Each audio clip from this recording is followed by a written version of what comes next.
दूर नहीं, आ गया है 2025।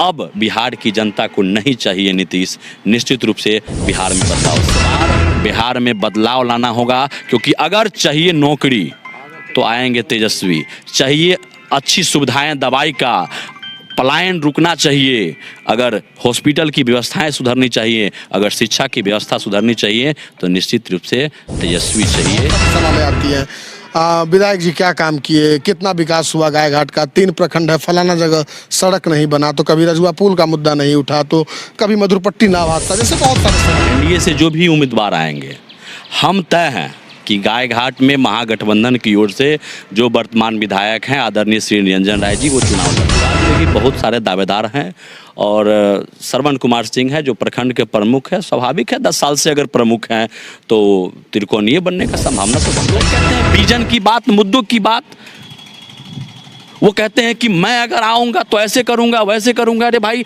आप तो 25 साल से सत्ता में हैं और कुछ लोग 25 साल सत्ता में रहे, वो अपनी बात बताते नहीं है तो गाल बजाने में लगे हैं लोग।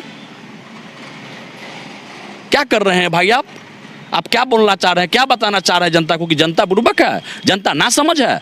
ये नहीं है, ये समय चला गया। समय कुछ भी करिए, कहीं भी जाइए, भाजपा में रहिए तो आप वॉशिंग मशीन से आप धुले हुए रहिएगा, आप पर कोई दाग नहीं। एक बार भी श्रद्धेय नंदलाल राय जी ने धरना पर बैठने का काम नहीं किया, क्योंकि उनको आशा और विश्वास हो चुका था कि गायघाट के वर्तमान विधायक श्री निरंजन राय जी पुल बनवा देंगे। मुन्नी लोहरखा पुल बरसों से लंबित था, वो ऐसी स्थिति बनी हुई थी, वहाँ एक बोल्डर लगा दिया गया था कि बड़ी गाड़ी इस होके पास नहीं करवाइए, नहीं तो पुल। मधुरपट्टी हादसा में जितना माननीय विधायक जी ने मेहनत किया और जितना मैं सदैव उस घटना, उस हादसा में तत्परता दिखाया, शायद कोई गायघाट का कोई बेटा ऐसा नहीं होगा जो अपने आप को नेता कहता हो, और जितना मेहनत मैंने कर दिया उतना मेहनत किसी ने। गायघाट के माननीय विधायक का जो विजन रहा है चुनाव से पहले, उस विजन पर खरा उतरने का काम किया है। इसलिए गायघाट विधानसभा की जनता निश्चित रूप से उनमें अगला मंत्री के रूप में उनको देखना चाहती है। नमस्कार, साल 2025 में है और सावन भी आ गया है, यानी कि जैसे जैसे ये माहौल बदल रहा है, बीत रहा है, चुनावी जंग जो है वो काफ़ी तेज हो गया है और लगभग कह सकते हैं कि सभी पार्टियां जो हैं वो अपनी अपनी पुरकस तैयारी में जो है वो लग गई है। राजद के एक सक्रिय कार्यकर्ता कह लीजिए या फिर एक अच्छे दायित्व पर गायघाट को संचालित कर रहे राहुल कुमार जी हमारे साथ हैं, उनसे बातचीत करेंगे। सबसे पहले चुनावी साल चल रहा है, राहुल जी तैयारी कैसा चल रहा है आप लोगों का? सबसे पहले आपको बहुत बहुत धन्यवाद कि आपने यहाँ आप आए और हमसे बातचीत कर रहे हैं, और आपके चैनल के माध्यम से गायघाट विधानसभा क्षेत्रवासियों को आज श्रावण मास का जो आज पहला सोमवारी है उसकी हार्दिक शुभकामनाएं, बधाई तमाम जनता को। हमने सवाल लिया कि चुनावी तैयारी कैसी चल रही है? देखिए, सब कृपा है आम आवामों का, जो गायघाट विधानसभा की जनता है, हम लोग उस पर निर्भर करते हैं। जनता अपना मूड बनाती है कि हमको क्या करना है।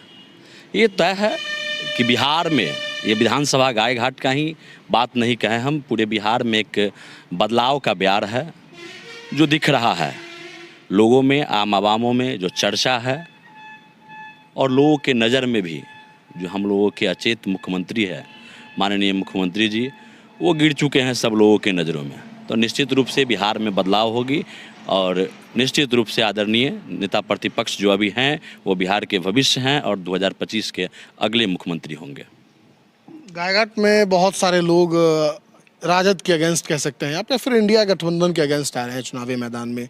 लगभग अब जनसुराज के भी उम्मीदवार इस बार आएंगे मैदान में, एक त्रिकोणीय लड़ाई की संभावना जताई जा रही है। तो राजद कैसे देख रही है? क्या लगता है कि एनडीए की टिकट से चाहे कोई भी आए, क्या जनसुराज त्रिकोणीय लड़ाई खड़ा कर सकता है? जनसुराज से भी कई कैंडिडेट के नाम सामने आ रहे हैं, श्रवण कुमार सिंह हैं, सुरेंद्र कुमार सोले हैं, गौतम कुमार सिंह हैं, और कहीं ना कहीं जातीय समीकरण को साधते हुए तमाम बातें आ रही हैं। देखिए, ये लोकतंत्र है, दावेदारी करना ये लोकतंत्र में सबका अधिकार है।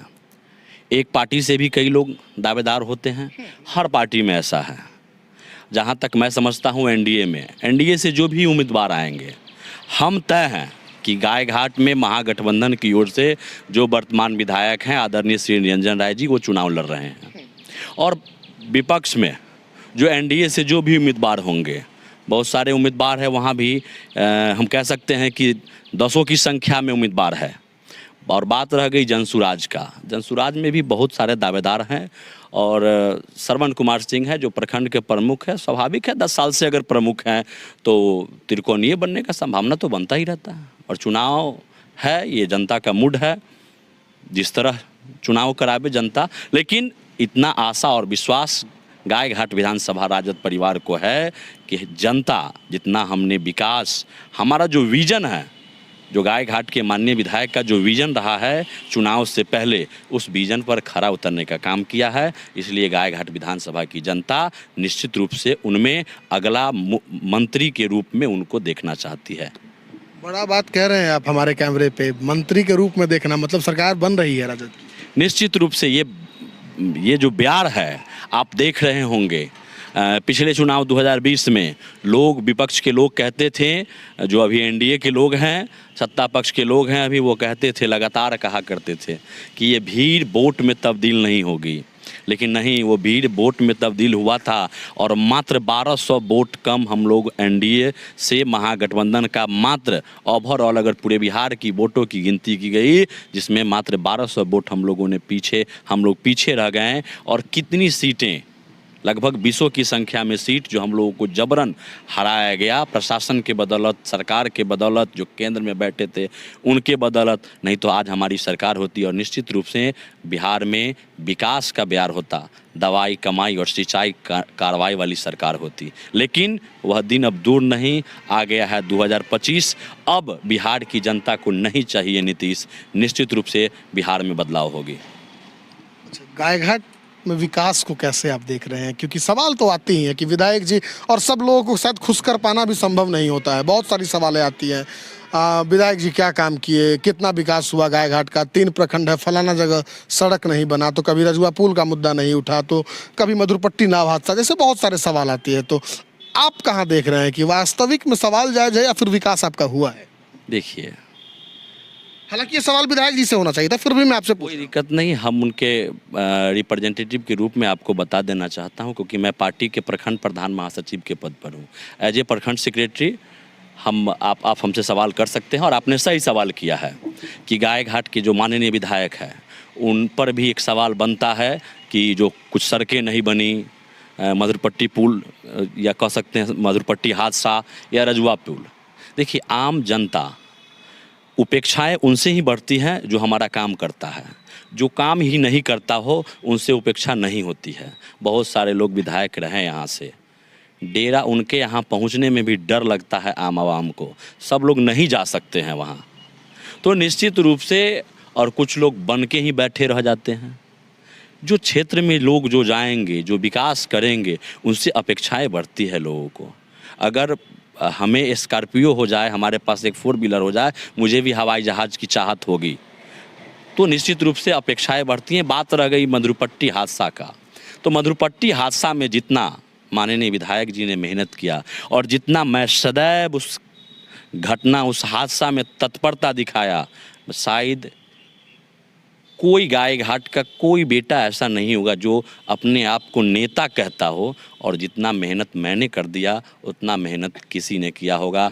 क्योंकि ठीक है वो मेरा गृह पंचायत था, लेकिन बावजूद मैंने काफ़ी मेहनत किया और वहाँ सब तरह से लोगों को मदद पहुँचाने का काम किया। वहीं गायघाट के माननीय विधायक जी ने उस समय के तत्कालीन उप मुख्यमंत्री और उस विभाग के मंत्री थे आदरणीय नेता प्रतिपक्ष तेजस्वी प्रसाद यादव जी, उस पुल की उन्होंने फाइल पूरा कंप्लीट कराकर, जो प्रत्यय अमृत जी हैं जो उस सचिव हैं, उनके माध्यम से हो गया था। अब देखिए, निश्चित रूप से यही होता है, जब आपकी सरकारें जाएंगी तो फाइल को दबा दिया जाता है, ये सरकार पर आरोप। उस फाइल को दबाया गया, लेकिन बहुत कुछ कहता नहीं है कि वो छुपता नहीं है, छुपाने से वही हाल है यहाँ।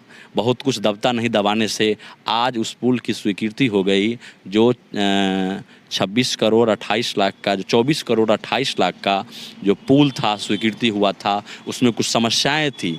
3-4 बार टेंडर निकाला गया, लेकिन किसी ठेकेदार ने किसी कारण बस टेंडर नहीं लिया कि वहाँ समस्याएं होंगी बनाने में, गाड़ी उड़ी का ले जाने का, क्रेन किरान का ले जाने का समस्या। लेकिन आज वह पुल स्वीकृत हो गया, आज वह टेंडर भी हो गया, जो किसी एजेंसी को टेंडर मिल भी गया है।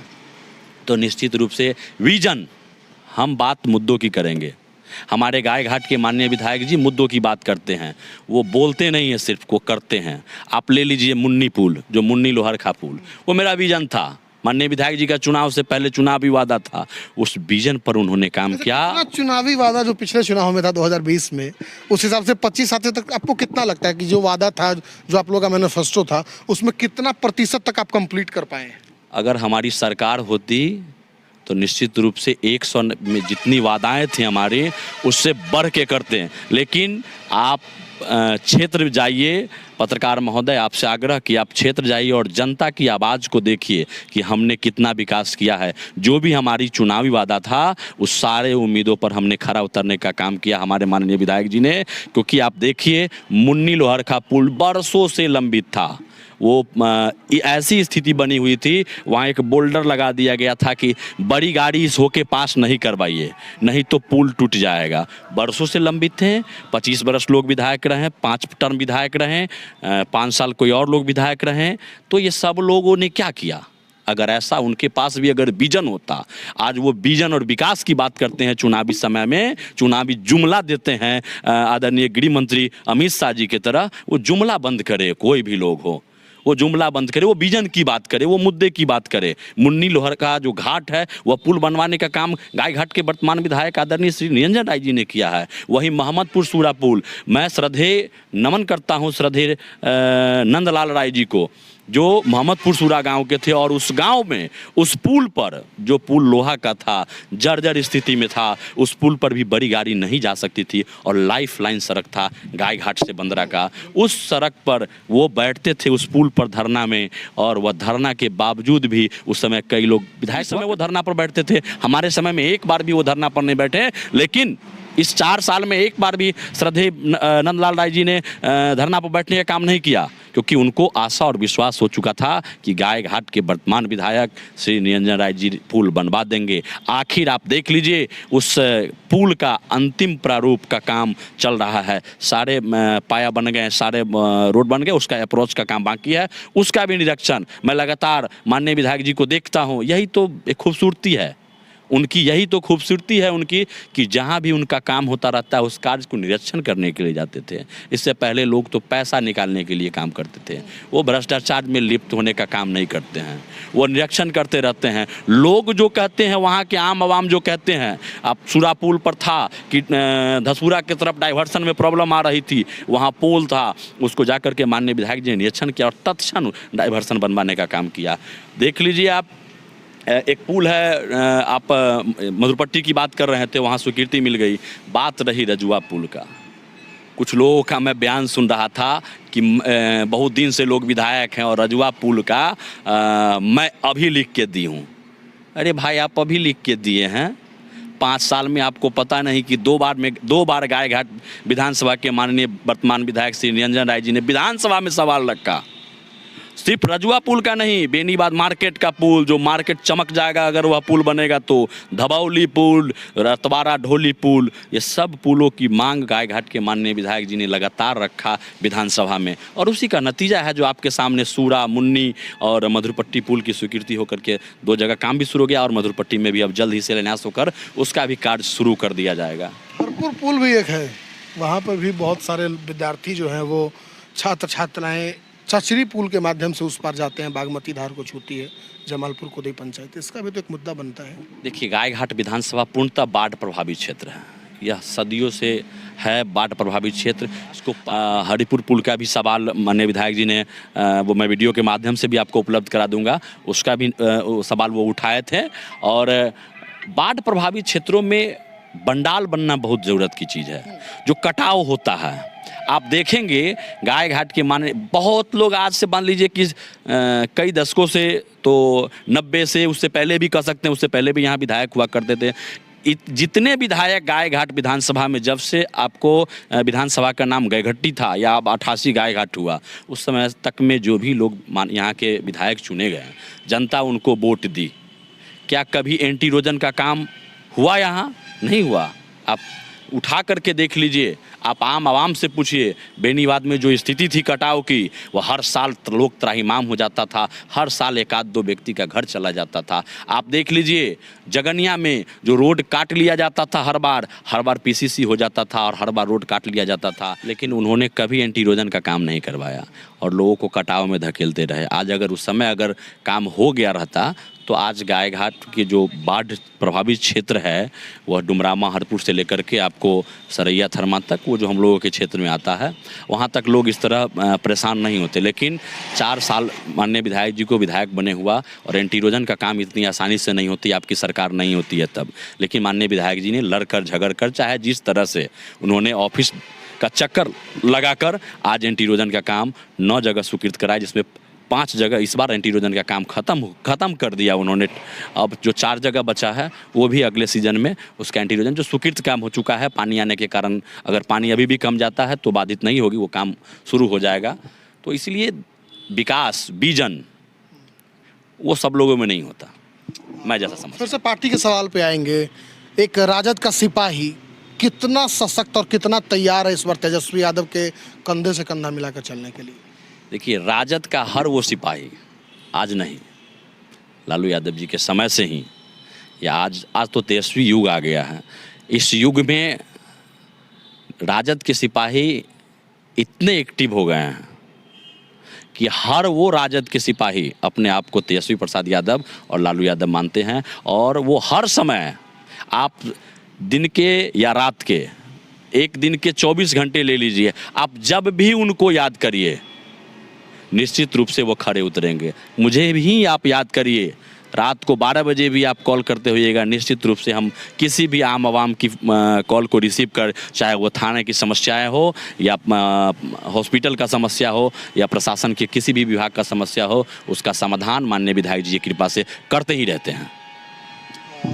और गायघाट के आवाम से बतौर राजद के एक कार्यकर्ता क्या कुछ कहेंगे, क्योंकि चुनाव नज़दीक है और तेजस्वी यादव जी बहुत सारे 100 यूनिट बिजली की बात हो या फिर माए बहन योजना की बात हो, बहुत सारी चीज़ आए हैं, तो हमारे आवाम से लास्ट में अब क्या कुछ कहें? अच्छा, एक समय था लोग जंगल राज जंगल राज जंगल राज चिल्लाते हैं।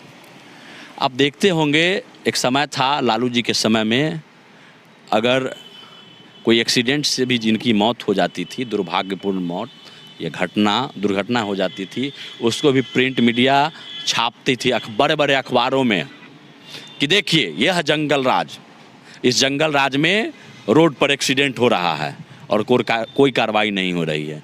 भाई, अभी रोज़ एक्सीडेंट नहीं होता है, रोज़ लोग मारे जाते हैं। कुत्ता बिल्ली जिस तरह से मारते हैं ना, उस तरह से आदमी को समझ के लोग मारते हैं। कितना गलत है, यह क्या है? यह जंगल राज है?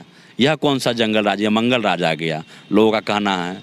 आप कुछ भी गलत कर लीजिए, शरद पवार जी कितना घोटाला किए, चले गए भाजपा के साथ, तो वो हो गए दूध के धुले, वॉशिंग मशीन में धुल जाते हैं लोग। आप कुछ भी करिए, कहीं भी जाइए, भाजपा में रहिए तो आप वॉशिंग मशीन से आप धुले हुए रहिएगा, आप पर कोई दाग नहीं रहेगा। लेकिन आम आवाम इस बार ठान लिया है, उन्होंने माना है, वह सब लोग समझ गए हैं, सारे आम आवाम समझ गए हैं कि इस बार बिहार में बदलाव लाना होगा। क्योंकि अगर चाहिए नौकरी तो आएंगे तेजस्वी, चाहिए अच्छी सुविधाएं, दवाई का पलायन रुकना चाहिए, अगर हॉस्पिटल की व्यवस्थाएं सुधरनी चाहिए, अगर शिक्षा की व्यवस्था सुधरनी चाहिए, तो निश्चित रूप से तेजस्वी चाहिए। इसीलिए आप देख रहे हैं सब लोग, आम आवाम की आवाज़ आ रही है कि हम सब तेजस्वी के लोग एक हैं। मतलब पूरे बिहार के 70% आबादी तेजस्वी यादव के साथ है।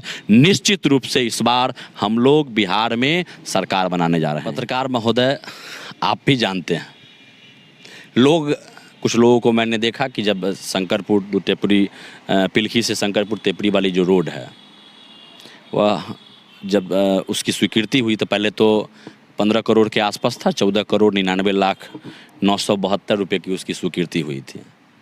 उसको कुछ लोगों ने कटवाने का काम किया। आप कह सकते हैं ब्रह्म बाबा लोग बैठे हैं जो कटवाने का उन चाह रहे थे, उनकी सरकार है, वो सरकार में है, तो किसी तरह यह अगर सड़क नहीं बनेगी तो बंदरा का तो लाइफ लाइन सड़क है, 10,000 वोटों का नुकसान गायघाट के वर्तमान विधायक को झेलना होगा और वहीं वो चुनाव तो हारेंगे। लेकिन माननीय विधायक जी ने कमर कसा। उन्होंने जब तक सड़क की स्वीकृति नहीं कराई तब तक कमर कसे रहे।